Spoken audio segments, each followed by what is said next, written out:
भारतीय reserve bank RBI ने रुपए में एक्सपोर्ट और इंपोर्ट के चालान, भुगतान और निपटान के लिए एक अहम फैसला लिया है। कहा है कि आरबीआई का उद्देश्य भारतीय रुपये को विश्व स्तर पर ज्यादा व्यापार योग्य बनाना है।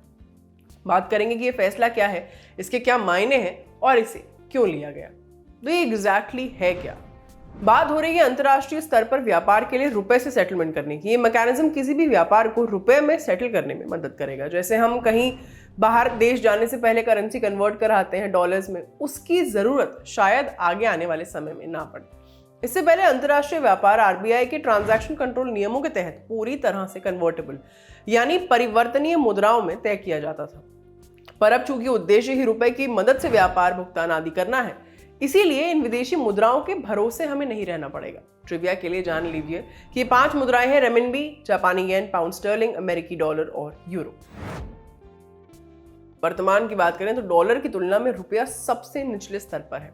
जो मैकेनिज्म आरबीआई लाया है उसका मुख्य उद्देश्य पश्चिमी देशों द्वारा लगाए प्रतिबंधों के तहत देशों के साथ व्यापार को सुविधाजनक बनाना है। रूस यूक्रेन युद्ध अभी खत्म नहीं हुआ। जानकार कहते हैं कि अंतर्राष्ट्रीय स्तर पर महंगाई से लेकर आर्थिक व्यापारिक प्रतिबंध सब इस क्राइसिस के दुष्परिणाम हैं। यूक्रेन के खिलाफ युद्ध छेड़ने से रूस स्विफ्ट पेमेंट गेटवे से कट गया। इसके बाद निर्यातकों माने एक्सपोर्टर्स के लिए पेमेंट करना बड़ी समस्या बन गया। साथ ही रूस पर लगाए गए व्यापार प्रतिबंध कुछ देशों के साथ व्यापार के लिए अमेरिकी डॉलर जैसी वैश्विक मुद्रा के इस्तेमाल को रोकते हैं। ऐसे में अगर रुपए से ट्रेड सेटलमेंट होने लग जाए तो पेमेंट्स या भुगतान में आ रही दिक्कतों को दूर किया जा सकता है। साथ ही भारत एक तरह से अंतर्राष्ट्रीय व्यापार के लिए अमेरिकी मुद्रा पर पूरी तरह से आश्रित भी नहीं रहेगा। पश्चिमी देशों के लगाए प्रतिबंधों के चलते रूस की तरफ आ रहे डॉलर्स पर रोक लग गई। इन सब के बीच भारतीय कंपनियां आयात के लिए भुगतान के नए विकल्प खोज रही हैं ताकि रूसी वस्तुओं की कम हुई कीमतों का लाभ उठा सके। सो अगर ग्लोबल ट्रेड के लिए रुपया इस्तेमाल होता है तो भारतीय कंपनियों को किसी और मौद्रिक सहायक की जरूरत नहीं होगी। डॉलर पर आश्रित हुए बगैर भारतीय रुपए का इस्तेमाल अंतर्राष्ट्रीय व्यापार में आसानी से किया जा सकेगा। ऐसे में व्यापारियों की बातचीत खिलना लाजमी है। ऐसे कयास लगाए जा रहे हैं। इसके अलावा आरबीआई का यह फैसला विदेशी मुद्रा में उतार चढ़ाव की जोखिम भी कम करेगा। साथ ही रूस के साथ भुगतान करने में मुश्किलें नहीं होंगी। ये मैकेनिज्म न केवल रुपए को स्थिर करने में मदद करेगा बल्कि इसे 100% रुपी कन्वर्टेबिलिटी के पहले कदम के रूप में भी देखा जा रहा है।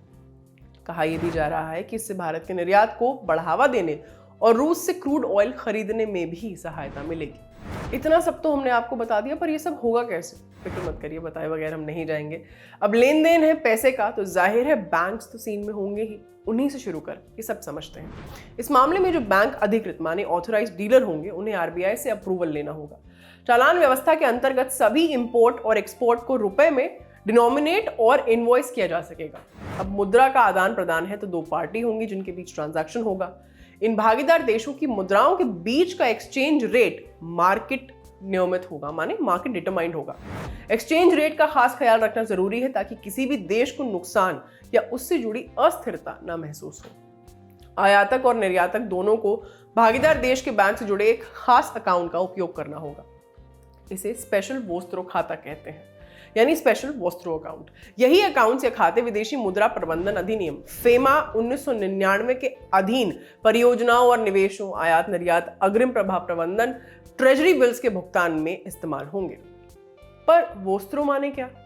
वोस्त्रो और नोस्त्रो दोनों शब्द एक ही बैंक खाते के लिए प्रयोग किए जाते हैं। नोस्त्रो का मतलब होता है हमारा और वोस्त्रो का मतलब होता है आपका या तुम्हारा। शर्तों का इस्तेमाल तब होता है जब एक बैंक के पास दूसरे बैंक का पैसा जमा होता है। उनका उपयोग हर एक बैंक द्वारा रखे गए अकाउंटिंग रिकॉर्ड के 2 सेट्स के बीच अंतर जानने के लिए किया जाता है। अब कुल मिलाकर कहें तो आपदा में अफसर को आरबीआई ने सही से भुनाने का एक प्रयास किया है। इस फैसले को जाहिर है ऊपर बताए गए फैक्टर्स की वजह से पॉजिटिव लाइट में भी देखा जा रहा है, लेकिन देखना यह है कि इससे अंतरराष्ट्रीय व्यापारियों को कितनी मदद मिलेगी।